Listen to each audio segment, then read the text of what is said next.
everyone, it's Victoria with Nutrition by Victoria. Today I'm going to be responding to comments and questions left on my fat loss Q&A video that I uploaded 3 days ago while I have my morning smoothie. This is bananas, water, and coconut sugar. I freeze the bananas when they're ripe so that it comes out really creamy like a soft serve. So yummy, tasty, nutritious. I also just came in from a bike ride, and that was great. A little cold out, but the sun's out. Not too much wind either. So yeah, let's get into these comments and questions. Sourdough bread is life-saving. I love it with pasta. Yeah, good source of carbs. She's obsessed with her stomach. I'm not obsessed with my stomach. My stomach works really well though. I have great digestion and I'm able to maintain a flat belly for the majority of the day. You know, all year round. So, and that's what people want. So that's what I show. Really, I use my abdomen for thumbnails, to gain viewers, to catch your attention. You know, I know I kind of got into this habit from watching Freely the Banana Girl because I wanted her results. So, and she was always flaunting her midsection. So I got the results and now I do the same. So, you know, I'm just showing, you know, what is capable on this lifestyle long term. And I've had 3 children as well. So yeah, but I'm not obsessed with my stomach. I actually don't show my midsection in like my real life. So it's just a social media thing. And it works. The diet and lifestyle I promote works for getting a flat belly, a slim body, a lean body. You know, that's what most people want that I work with. So I help them make it happen. All right. Could you provide tips for skinny fat people, how to lower body fat percentage? Many people get their weight down with this eating approach, but still may have flab in the abdomen area. I find that walking, cycling, and other cardio isn't sufficient. Do you use dumbbells or do push-ups or other exercises to incorporate resistance training? And what is the effect of that on metabolic health? So any exercise is good for the body. Cardiovascular exercise is the most important form of exercise for the body because it pumps the blood through all of your muscles. It engages breathing. It increases your VO2 max, which is your body's ability to uptake oxygen and therefore generate energy from that oxygen uptake. So it increases your metabolism. Cardiovascular exercise increases your metabolism. Resistance training can increase your metabolism by putting more muscle on your body, but by combining the two, really, resistance training with cardio exercise, you're really getting like a massive increase in your body's ability to generate energy from the food that you're consuming. So really you want to have like a combination. I say 30 minutes of cardiovascular exercise every single day, minimum, you know, low to moderate intensity, so talking pace. And then combine that with your favorite form of resistance training. The majority of what I do is like yoga, Pilates, and rebounding. And that is about it. So like more calisthenic training. But it's all good for the metabolism, you know, building muscle and then challenging your body with daily cardio and incorporating like one VO2 max session a week where you're going at a higher intensity. That's really going to transform your body. And having flab in the abdomen area, women aren't going to be able to get like a 6-pack without sacrificing something. you know, hormone levels or calorie restricting or carb restricting. So just having like a flat belly with maybe some lines like what I have is going to be like healthier. And I have a little bit of abdominal flab, especially right now, just from losing baby weight so fast. Mm. But, you know, I've had 3 pregnancies and it's going to be what it's going to be, so I'm not too concerned about it. And it will tighten up the the further I get from being postpartum.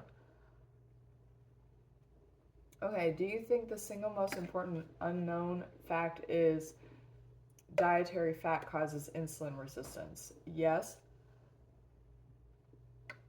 for sure. But the other thing is that undereating on carbohydrates also causes insulin resistance, and a lot of people aren't aware of that. The other thing to note too is that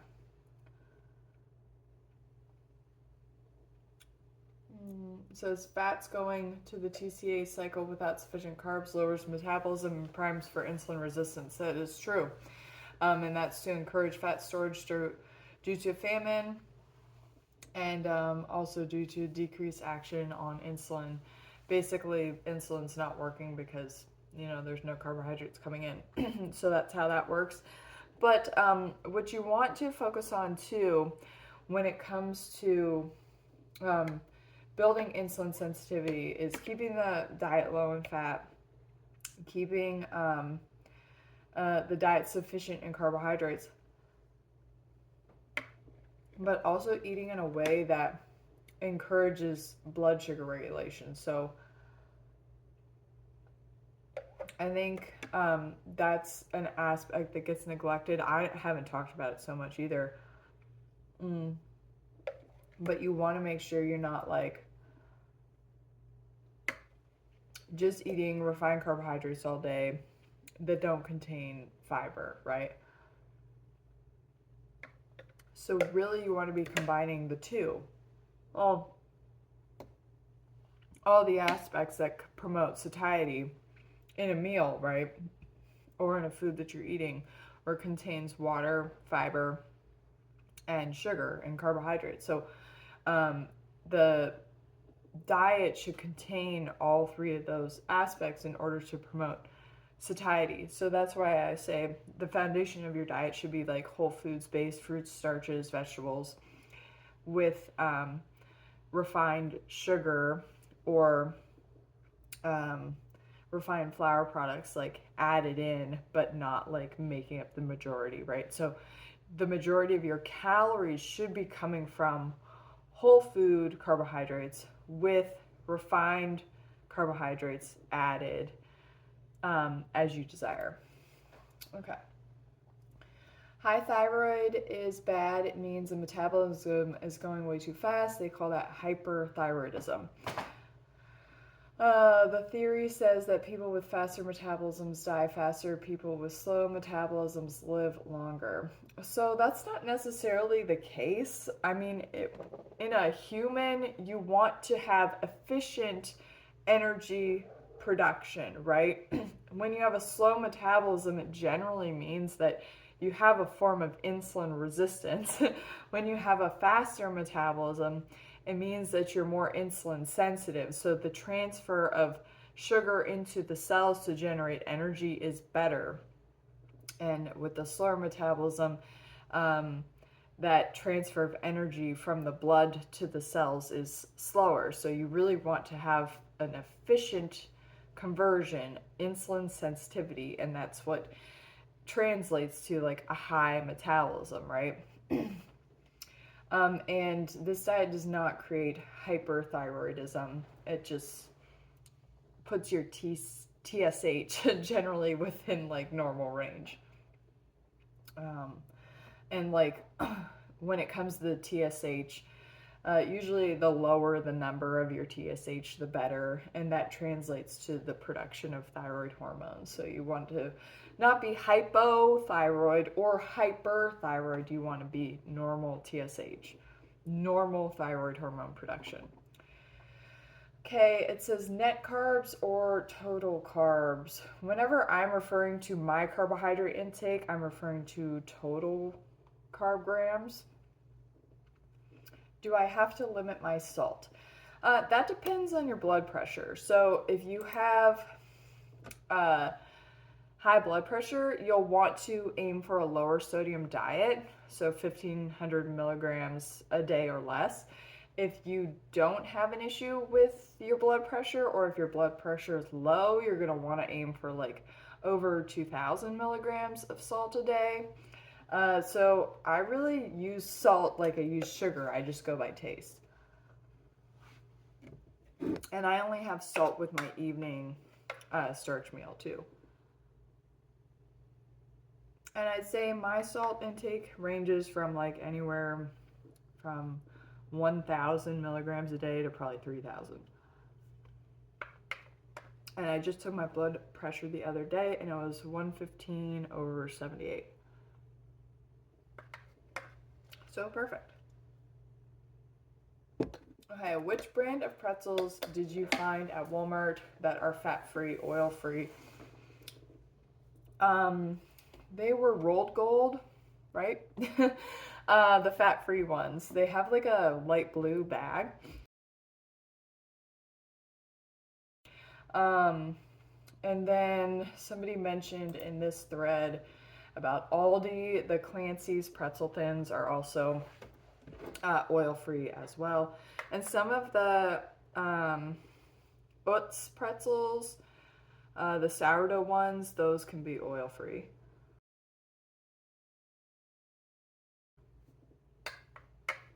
The sourdough hards. I like pretzels, but I don't have them all the time just because I find them to be a little too salty. I prefer to have like rice cakes if I want something crunchy. Okay, it's 4 p.m. I eat my biggest meal at 3 p.m., which is baked sweet potatoes, but my calories are only at 1,700 and net carbs at 370. I don't think I'll be very hungry again before bed. I only eat whole foods, fruit-based, no grains or wheat, which I do. I thought the 7-banana smoothie with sugar added would have helped today, but it's looking similar to my numbers yesterday. Edit, never mind. I scraped the toppings off 4 pieces of pizza, had it with tomato sauce, ketchup. LOL, that should do it. Just hoping the fat isn't too high. The pieces were the size of an adult woman's hand and thickness of thumb. I don't know how to work out how much fat is in stuff. Okay, wow. With comments like these, I'm not really sure what they're asking, but a lot of people will leave me a comment that is relevant to their personal situation. And in that, you know, with those kinds of comments, I encourage you to join my coaching group. I offer my coaching group for a 1-month membership or a lifetime membership. You know, the 1-month membership's like a trial. You could see if you like it, or maybe like join and then skip a few months and then come back, like whatever you want to do. But I can give you personalized help in my coaching group. I'm not going to do that on a YouTube comment. So please join my coaching group if you want my personal assistance for your personal inquiries. And the link for that is in the description of this video. Okay, how do you actually know that you are eating enough? I'm not a very hungry person. What are other signs, apart from hunger, that show if you're eating enough calories for your body or not? I mean, carb-rich, fat-free foods. I've always had terrible digestive issues, so I eat high-carb, low-fat, very simple fruit-based meals. But how do I know if what I'm getting is enough? As a general rule of thumb, women need a minimum of 2,000 calories a day. Men need a minimum of 2,500 calories a day, and that is to meet nutritional needs. You can eat more than that, eat as much as you want, but really you should try to hit those minimums just so that you can prevent your body from, you know, developing insulin resistance from undereating carbohydrates and preventing nutritional deficiencies. Are you going to do more reaction videos to what I eat in a day? There's a way to use minimal video material of others' videos without being taken down. It's fair use in education. Yes, I plan on getting back into that. I really like what Freely the Banana Girl's doing right now, or the Frugivore diet. That channel that she uses as well, where she's doing my 600-pound life reviews. It's I'm enjoying her new content. It's great. So I'm probably gonna do something similar. You can actually eat over 1,000 grams of carbs every day. I don't think I've ever been able to eat over 1,000, even for one day. Even the few days that I eat over 4,000 calories, I still can't get over 1,000 grams of carbs. So yeah, I mean, if you need that much carbs, you can eat that much carbs. So that's basically, where I'm at. Hello, I want to lose 60 pounds. Can I drink oat milk and eat pasta every day? I suggest if weight loss is your goal, sticking to a diet that is predominantly where's that phone going? Fruits, sugar to taste, starches, potatoes, root vegetables. Potatoes are root vegetables. Sweet potatoes, winter squashes, and rice, and vegetables as the predominance of your diet, right? Oat milk can get pretty fatty. Pasta, I don't having pasta like a few times a week is okay. Maybe like I only eat pasta, maybe like twice a month. But having, those foods just by default have a little bit higher fat content than like rice and potatoes, fruit juice, things like that. So, sticking with the fruits, sugar to taste, potatoes and rice and vegetables is going to be your best bet for weight loss, because by default, those foods are the lowest in fat grams. So create your diet foundation on the fruits, the starches, and the vegetables, legumes if you desire them, and then add sugar to taste. All right, can't remember your vid, but you mentioned breast milk recently as a metaphor of why high carb correct. Could you cover this more? Google says breast milk is 30% fat, etc. Maybe I'm missing some angle, trying to learn. What I was trying to say with human mother's breast milk is that our breast milk is predominantly sugar and water with other nutrients, protein, fatty acids, micronutrients, all the good stuff. But it's predominantly sugar and water. And what I was trying to say is that as humans, water and sugar are our primary requirements for energy generation within our cells. So, along with oxygen, right? So, making sure that our diet as we move forward from babies is high carb, low fat, sufficient protein makes sense to do. Like nature had it designed correctly, And it only makes sense that we continue to eat in a way where our dietary composition is similar to human mother's breast milk.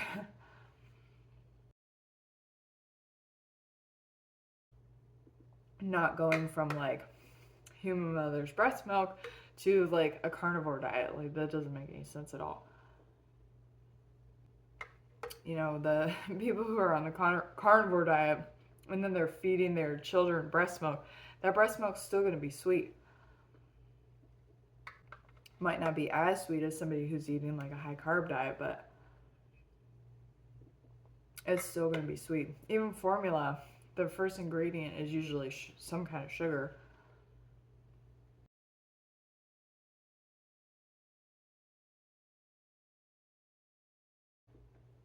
With water and whatever else. I don't know what formula is made out of. So anyway, I'm just about done with this. Finish it up.